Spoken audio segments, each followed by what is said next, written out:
الحمد للہ رب العالمین والصلاة والسلام علی سید الانبیاء والمرسلین اما بعد فاعوذ باللہ من الشیطان الرجیم بسم اللہ الرحمن الرحیم۔ پچھلے پروگرام میں الحمد شریف کی تفسیر پر اختتام ہوا تھا اور انشاءاللہ عز و جل آج کے پروگرام میں ہم یہیں سے اپنے تفسیر کا آغاز کریں گے۔ اللہ تبارک و تعالی نے حمد شریف میں ارشاد فرمایا الحمدللہ رب العالمین، تمام خوبیاں ثابت ہیں اللہ تبارک و تعالی کے لیے جو عالمین کا پالنے والا ہے، عالمین کی تدبیر کرنے والا ہے۔ حمد کسے کہتے ہیں؟ اللہ تبارک و تعالی کے لیے جو لفظ اللہ استعمال کیا جاتا ہے یہ کیا ہے اور کس ذات کے لیے استعمال کیا جاتا ہے، یہ پوری تفصیل ہم پچھلے پروگرام میں آپ کی خدمت میں عرض کر چکے ہیں۔ آگے جو ہے رب کا لفظ یہ مختلف معانی میں استعمال ہوتا ہے، یہ مالک کے لیے بھی آتا ہے، سید کے لیے، محتمم کے لیے اور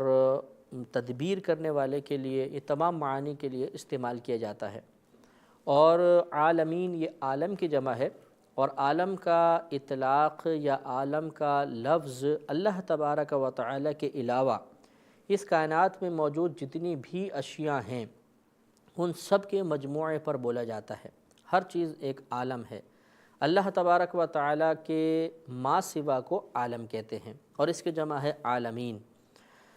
یہ جمع جو عالمین استعمال ہوئی چونکہ عالم مختلف ہوتے ہیں، ایک مثلا آپ نے سنا ہے عالم ارواح ہے، عالم برزخ ہے، پھر انسانوں کا ایک عالم ہے، جنات کا ایک عالم ہے، یہ تمام چونکہ بہت سارے عالم ہیں اس لیے ان پر عالمین کا اطلاق ہوتا ہے، یعنی جمع کا لفظ استعمال کیا جاتا ہے۔ تو اب معنی یہ ہوگا کہ تمام خوبیاں ثابت ہیں اللہ تبارک و تعالی کے لیے جو عالمین کا پالنے والا ہے، عالمین کی تدبیر کرنے والا ہے۔ اور رحمن الرحیم، وہ رحمان ہے، رحیم ہے۔ رحمان الرحیم کی تفسیر ہم نے بسم اللہ الرحمن الرحیم کے تحت بالتفصیل ذکر کی تھی۔ مالک یوم الدین، وہ روز جزا کا مالک ہے۔ مالک اس ذات کو کہتے ہیں جو اپنی ملک میں موجود شے میں ہر قسم کا تصرف کر سکے، اس کے اندر تبدیلی پیدا کرنا، کسی کو دینا، کسی سے اس کو روکنا، اس تمام چیزوں کا اس کو اختیار حاصل ہو تو ہم کہیں گے کہ یہ شخص اس شے کا مالک ہے۔ تو اللہ تبارک و تعالی نے ارشاد فرمایا کہ وہ روز جزا کا مالک ہے۔ دین کا معنی ہوتا ہے جزا، یوم معنی دن، جزا کے دن کا مالک، مراد ہے بروز قیامت۔ اب یہاں ایک سوال بیدار ہوتا ہے کہ اللہ تبارک و تعالی تو اس وقت جو موجودہ زمانہ ہے اس کا بھی مالک ہے، قیامت کا بھی مالک ہوگا، اس کے بعد کا بھی مالک ہوگا، پھر یہاں پر خصوصاً قیامت کے دن میں اپنی ملکیت کے اظہار کو کیوں منتخب کیا گیا؟ اس کا جواب یہ ہے کہ دنیا میں اس عالم میں اللہ تبارک و تعالی یقیناً مالک ہے، اس کا کسی کو انکار نہیں۔ حقیقتاً لفظ مالک کا اطلاق اللہ تبارک و تعالی کے لیے ہی مناسب ہے، لیکن مجازی طور پر اللہ تبارک و تعالی کے علاوہ اس کائنات میں دوسروں کو بھی، غیر اللہ کو بھی مالک کہا جاتا ہے۔ جیسے ہم کہتے ہیں کہ اس گھر کا مالک، اس فیکٹری کا مالک، اس جانور کا مالک۔ تو چونکہ دنیا میں مالک کا لفظ اللہ تبارک و تعالی کے علاوہ مجازاً غیر اللہ کے لیے بھی استعمال ہوتا ہے، لہٰذا یہاں پر لفظ مالک کی تخصیص بظاہر اللہ تبارک و تعالی کے لیے ظاہر نہیں ہو رہی، اور بروز قیامت جب تمام کائنات فنا ہو جائے گی اور حقیقتاً صرف اللہ تبارک و تعالی کی ملک کا ہی ظہور ہوگا اور اللہ تبارک و تعالی کے علاوہ مجازاً بھی کسی کے لیے ملک ثابت نہیں ہوگی، تو وہ ایک حقیقی طور پر اللہ تبارک و تعالی کی ملکیت کا ظہور ہے۔ اس وجہ سے اللہ تعالی نے اس دن میں اپنے آپ کو مالک ہونا یہاں پر ذکر فرمایا خاص طور پر۔ تو چونکہ بروز قیامت صرف اللہ کی ہی ملک ہوگی، اللہ تعالی ہی مالک ہوگا، اس کے علاوہ کوئی نہ تو حقیقی طور پر مالک نہ اب ہے نہ اس وقت ہے، اور اس وقت اگرچہ مجازاً مالک موجود ہیں لیکن اس وقت بالکل ہی نہیں ہوں گے، اس لیے اللہ تعالی نے قیامت کے دن کے مالک ہونے کو خصوصی طور پر ذکر فرمایا اور اس طرح اپنی عظمت کا اظہار فرمایا۔ اس کے بعد ارشاد فرمایا کہ ایاک نعبد و ایاک نستعین، ہم خاص تیری ہی عبادت کرتے ہیں اور خاص تجھ ہی سے مدد طلب کرتے ہیں۔ ہم خاص تیری ہی عبادت کرتے ہیں۔ عبادت کہتے ہیں ہر اس فعل کو جو کوئی عاقل اور بالغ اس فعل کو سر انجام دے، اس کام کو کرے، اور وہ کام ایسا ہو جو خلاف مرضی نفس ہو اور اللہ تبارک و تعالیٰ کی تعظیم کو ملحوظ رکھ کر ادا کیا گیا ہو۔ تو گویا کہ جو بھی فعل ایسا ہو کہ عاقل بالغ اسے کر رہا ہے، وہ فعل نفس کی مرضی کے خلاف ہے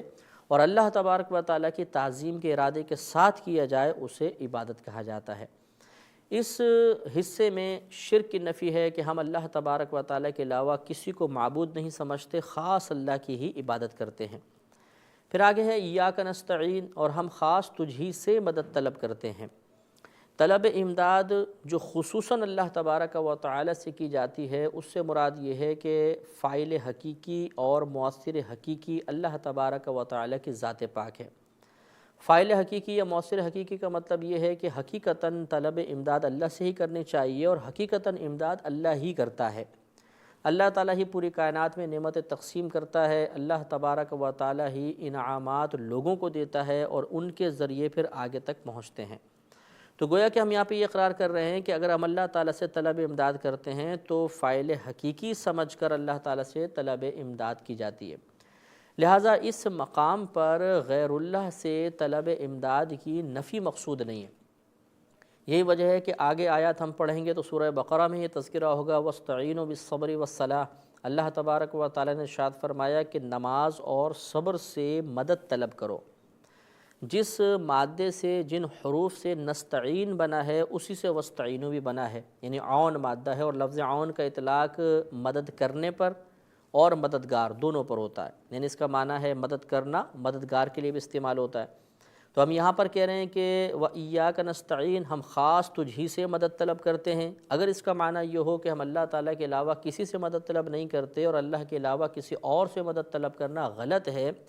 تو پھر خدا نخواستہ یہ کہنا لازم آئے گا کہ آگے اللہ تبارک و تعالیٰ نے ہمیں غلط چیز کی تعلیم دی، اور معاذ اللہ کوئی اس کا قائل نہیں ہو سکتا۔ خود اللہ نے آگے ارشاد فرمایا وَاسْتَعِینُوا بِالصَّبْرِ وَالصَّلَاةِ، کہ نماز اور صبر سے مدد طلب کرو، اور یقیناً نماز اور صبر خدا نہیں ہے۔ لہٰذا غیر اللہ سے ایسی طلب امداد کہ جس میں اسے فاعل حقیقی نہ سمجھا جائے بلکہ اس کو ایک وسیلہ تصور کیا جائے، اس میں شرعاً کوئی حرج نہیں ہے۔ اگر ہم صحیح احادیث کریمہ کا مطالعہ کریں تو بخاری و مسلم کی بے شمار روایات آپ کو ایسی نظر آئیں گی جس میں صحابہ کرام نے اپنی مختلف حاجات میں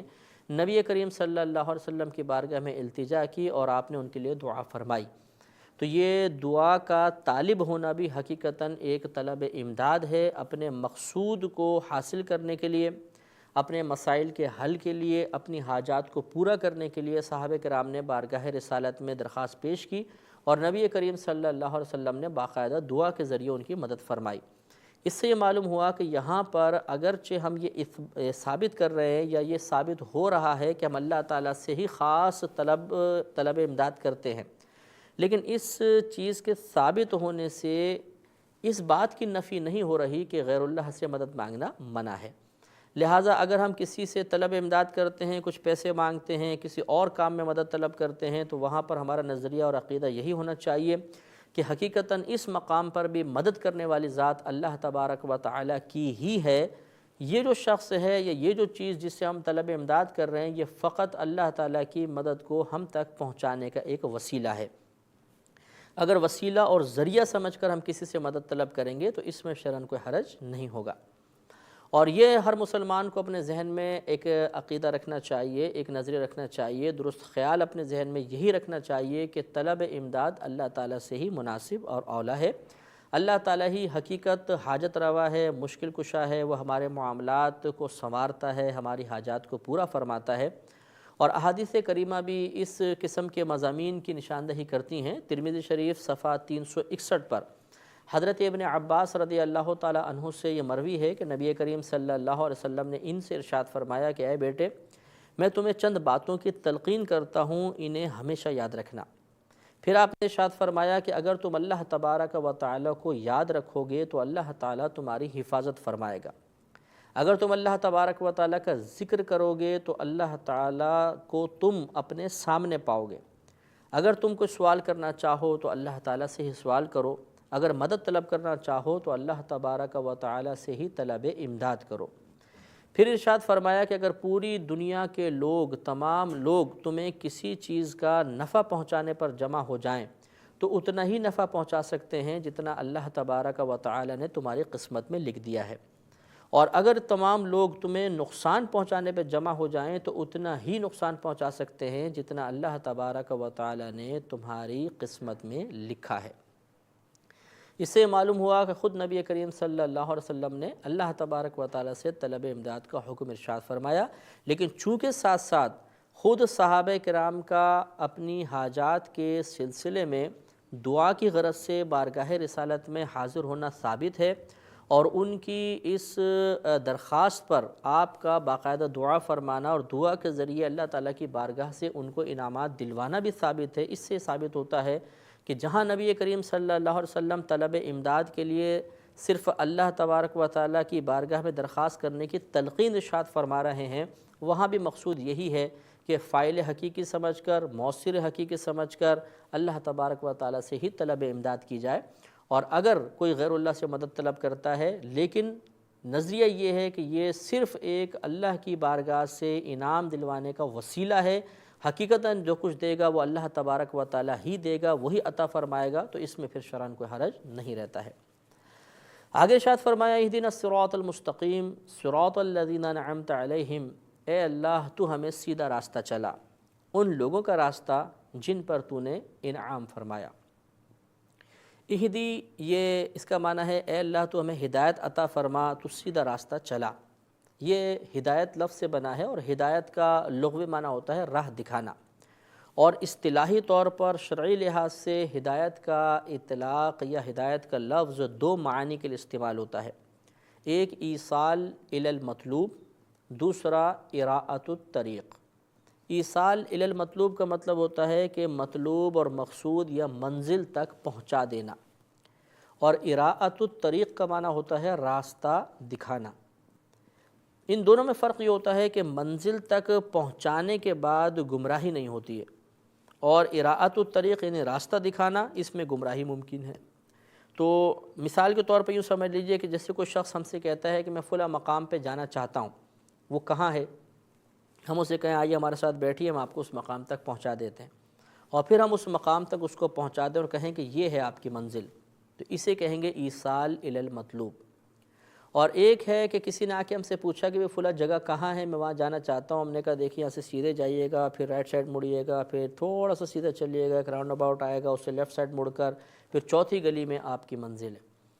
اب یہ ہے اراءۃ الطریق، راستہ دکھانا۔ اس میں ممکن ہے کہ یہ شخص جب اس راستے پر چلے تو بھٹک جائے، اور ہماری بتائی ہوئی باتیں اس کے ذہن میں نہ رہیں، اور کوئی اور درمیان میں اس کو گمراہ کر دے، کسی اور طرف نکل جائے۔ تو یہ ان دونوں میں فرق ہوتا ہے، تو لہٰذا یاد رکھیے کہ ایصال الی المطلوب یہ اللہ تبارک و تعالیٰ کے لیے استعمال ہوتا ہے، کیونکہ جب اللہ تعالیٰ کی طرف سے ہدایت عطا کر دی جائے تو اس سے مراد ہوتا ہے کہ اللہ تعالیٰ اسے منزل مقصود پر پہنچا دیتا ہے۔ اور اراءۃ الطریق یہ یعنی راستہ دکھانا، یہ انبیاء علیہم السلام کی شان ہوتی ہے، یا اولیاء کرام کا یہ مطلب حصہ ہوتا ہے کہ ان کا کام ہوتا ہے راستہ دکھانا۔ یہ مخلوق کو دونوں راستوں کی نشاندہی کر دیتے ہیں کہ یہ درست راستہ ہے، یہ غلط راستہ ہے، یہ اللہ تعالیٰ کی رضا کے حصول کا راستہ ہے، یہ اللہ تعالیٰ کی ناراضگی کا راستہ ہے۔ ان کا کام اتنا ہوتا ہے، اس کے بعد ان کا کام ختم ہو جاتا ہے۔ اب سامنے والے پر ہے کہ وہ کس راستے کو اختیار کرتا ہے۔ تو جب اللہ کی طرف سے ہدایت حاصل ہو جائے تو حقیقتاً وہ منزل مقصود پر پہنچنا ہے، اس کے بعد گمراہی نہیں ہوتی ہے۔ اور انبیاء علیہم السلام جب کسی کو راستہ دکھاتے ہیں تو عین ممکن ہے کہ وہ شخص انبیاء علیہم السلام کے بتائے ہوئے راستے کو کما حقہ اختیار نہ کرے تو گمراہ ہو جائے۔ قرآن عظیم میں جہاں کہیں اللہ تبارک و تعالیٰ نے نبی کریم صلی اللہ علیہ وسلم سے ہدایت کی نفی کی ہے، اس سے مراد ایصال الی المطلوب ہے، یعنی منزل مقصود تک پہنچانا۔ چنانچہ سورہ قصص میں آیت نمبر 56 ہے، اللہ تعالیٰ ارشاد فرماتا ہے کہ انک لا تہدی من احببت ولکن اللہ یہدی من یشاء، کہ اے حبیب کریم صلی اللہ علیہ وسلم آپ جس کو چاہتے ہیں اسے ہدایت عطا نہیں فرما سکتے، ہاں لیکن اللہ تبارک و تعالیٰ جسے چاہتا ہے ہدایت عطا فرما دیتا ہے۔ اس سے مراد یہ ہے کہ آپ کا منصب ہے اراءۃ الطریق، راستہ دکھانا۔ تو اگر آپ نے راستہ دکھا دیا تو اس کے بعد آپ اگر یہ چاہیں کہ یہ منزل مقصود تک بھی پہنچ جائے تو یہ ہو سکتا ہے کہ وہ اپنے شامت اعمال کی بنا پر وہاں تک نہ پہنچ سکے، لہٰذا اس کو اللہ تعالیٰ نے اس طرح تعبیر فرمایا کہ جس کو آپ چاہتے ہیں کہ منزل مقصود تک پہنچ جائے تو ضروری نہیں کہ وہ پہنچے، ہو سکتا ہے کہ آپ کے بتائے ہوئے راستے سے بھٹک جائے۔ اور جہاں کہیں اللہ تبارک و تعالیٰ نے نبی کریم صلی اللہ علیہ وسلم نے کے لیے ہدایت کا اثبات فرمایا ہے، اس سے مراد اراءۃ الطریق ہے، لہٰذا سورہ شورى آیت نمبر 52 میں اللہ تعالیٰ ارشاد فرماتا ہے وَإِنَّكَ لَتَهْدِي إِلَىٰ صِرَاطٍ مُسْتَقِيمٍ، اور بے شک آپ سیدھے راستے کی طرف ہدایت عطا فرماتے ہیں۔ تو یہاں مراد ہے اراءۃ الطریق، راستہ دکھانا۔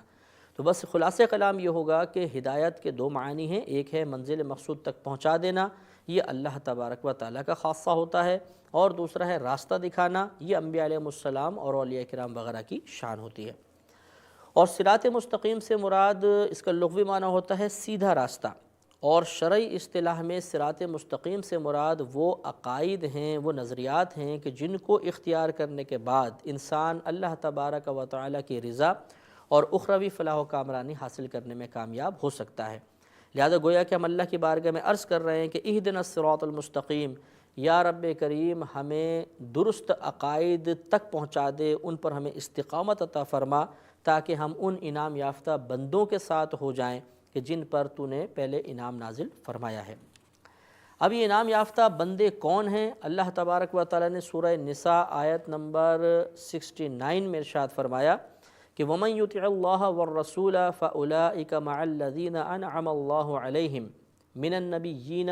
وَالصِّدِّيقِينَ وَالشُّهَدَاءِ وَالصَّالِحِينَ وَحَسُنَ أُولَٰئِكَ رَفِيقًا۔ اللہ تعالیٰ ارشاد فرماتا ہے کہ جو اللہ تبارک و تعالیٰ اور اس کے رسول کریم صلی اللہ علیہ وسلم کی اطاعت کرے وہ ان لوگوں کے ساتھ ہوگا جن پر اللہ تبارک و تعالیٰ نے اپنا انعام نازل فرمایا، اور پھر فرمایا کہ یعنی وہ انبیاء علیہ السلام ہیں، صدیق ہیں، شہداء ہیں اور صالحین ہیں، وحسن اولئک رفیقا، اور یہ کیا ہی اچھے ساتھی ہیں۔ تو انبیاء علیہ السلام، پھر صدیق، اس سے مراد ہے نبی کریم صلی اللہ علیہ وسلم کے اکابر صحابہ کرام، پھر شہداء جو اللہ کے راستے میں شہید ہوئے، اور صالحین سے مراد اس میں پھر بقیہ صحابہ کرام، تمام اولیاء کرام، اور وہ مومنین مومنات جو ہدایت کا ذریعہ بنے اور جن پر اللہ تبارک و تعالیٰ نے خصوصی انعامات نازل فرمائے، وہ سب اس آیت کے تحت داخل ہیں۔ تو گویا کہ ایک اصول یہ ہمیں دے دیا گیا کہ اللہ تبارک و تعالیٰ کے انعام یافتہ بندوں کا راستہ ہی ہدایت کا راستہ ہے، وہی صراط مستقیم ہے، اور اس پر راستے پر چلنے کے لیے اللہ تبارک و تعالیٰ نے دعا کرنا اس حمد شریف میں ہم پر لازم کر دیا ہے، کیونکہ جب ہم نماز پڑھتے ہیں تو سورہ الحمد پڑھنا واجب ہوتا ہے، تو گویا کہ دعا مانگنا بھی واجب ہے۔ اس سے معلوم ہوا کہ اگر ہم ہدایت کا راستہ حاصل کرنا چاہتے ہیں تو اللہ تبارک و تعالیٰ کے انعام یافتہ بندوں کے اعمال کا مشاہدہ کریں۔ نبی کریم صلی اللہ علیہ وسلم کے زمانہ اقدس سے لے کر آج تک کم و بیش 1500 سال کے عرصے میں جتنے ہمارے نبی کریم صلی اللہ علیہ وسلم، پھر آپ کے جتنے صحابہ کرام تھے، پھر جتنے اولیاء کرام گزرے ہیں، یقیناً یہ اللہ تعالیٰ کے انعام یافتہ بندے ہیں۔ ان کے اعمال کا مشاہدہ ہمیں یہ بتا سکتا ہے کہ کون سا راستہ صراط مستقیم ہے، اور ان کے اعمال سے ہٹ کر کوئی اگر راستہ ہے تو یقیناً پھر وہ راستہ گمراہی کا راستہ ہوگا، غلط راستہ ہوگا۔ ان کے راستے سے ہٹ کر راستے سے مراد یہ ہے جو ان کے نظریات، ان کے عقائد کے مخالف ہو، وہ راستہ غلط راستہ ہوگا، اس سے ہمیں بچنا چاہیے، اور اللہ تعالیٰ کے انعام یافتہ بندوں کے راستے پہ چلنے کی بار بار دعا کرنی چاہیے۔ آخر میں ارشاد فرمایا غیر المغضوب علیہم ولا الضالین، اور اے اللہ تعالیٰ ہمیں ان لوگوں کے راستے پر نہ چلا جن پر تیرا غضب نازل ہوا یا جو گمراہ ہوئے۔ مغضوب غضب سے نکلا ہے۔ جب اللہ تبارک و تعالیٰ کے لیے غضب کا لفظ استعمال ہوتا ہے تو اس سے مراد ہوتا ہے ارادہ انتقام یا انتقام۔ تو گویا کہ ہم یہ کہہ رہے ہیں کہ اللہ تعالیٰ تو ہمیں اپنے انعام یافتہ بندوں کے راستے پہ چلا، ان لوگوں کے راستے پہ نہ چلا جن سے تو نے انتقام لیا، جن پر تیرا غضب نازل ہوا، اور ولا الضالین، اور نہ ان لوگوں کا راستہ جو گمراہ ہوئے۔ ضالین یہ دلال سے نکلا ہے، دلال یہ گمراہی کو کہتے ہیں، اور گمراہی ہدایت کی ضد ہوتی ہے۔ یہاں پر مغضوب یعنی جن پہ غضب نازل ہوا ان سے مراد یہود ہیں، اور ضالین جو گمراہ ہوئے ان سے مراد نصارہ یعنی عیسائی ہیں۔ تو گویا کہ یہ وہ دو قومیں تھیں کہ جن پر اللہ تعالیٰ کا غضب نازل ہوا تھا، جو گمراہ ہو گئی تھیں۔ تو ہم اللہ کی بارگاہ میں درخواست کرتے ہیں کہ اللہ تعالیٰ تو ہمیں ان لوگوں کے راستے پہ چلا جن پر تیرا انعام نازل ہوا، ان لوگوں کے راستے پہ نہ چلا کہ جن پر تیرا غضب ہوا یا جو راستے سے گمراہ ہو گئے تھے۔ ہم شریف جب ختم کرتے ہیں تو عموماً ہم کہتے ہیں آمین۔ یہ نبی کریم صلی اللہ علیہ وسلم کی سنت کریمہ ہے، اور اس کا معنی ہوتا ہے استجب، اے اللہ اس دعا کو قبول فرما لے۔ بخاری شریف جلد 1 صفحہ 108 پر نبی کریم صلی اللہ علیہ وسلم سے یہ مروی ہے، آپ نے ارشاد فرمایا، حضرت ابو ہریرہ رضی اللہ تعالی عنہ اس کے راوی ہیں، کہ جب تم میں سے کوئی شخص آمین کہتا ہے تو اللہ تبارک و تعالیٰ کے فرشتے آسمان پر آمین کہتے ہیں۔